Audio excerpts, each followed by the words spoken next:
po, magluluto tayo ng carbonara. Hulog natin ng olive oil. Yan po. Hulog po natin ng bawang. Yan.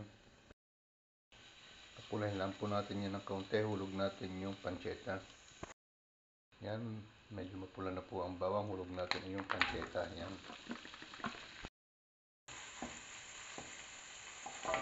Halo lang po natin ganyan yan hanggang sa pumula.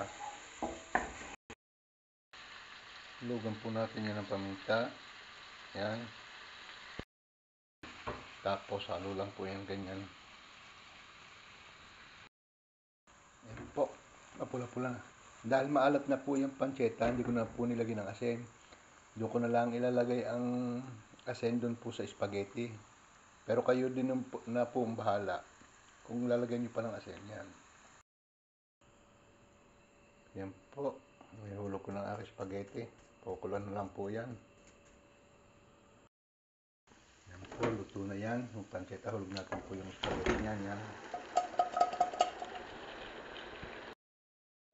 At halo lang po yung ganyan. Lagyan po ulit siya ng olive oil natin. Yan. Hulog po natin yung egg. Yan. Yan po, luto ng aking spaghetti alla carbonara. Yan po.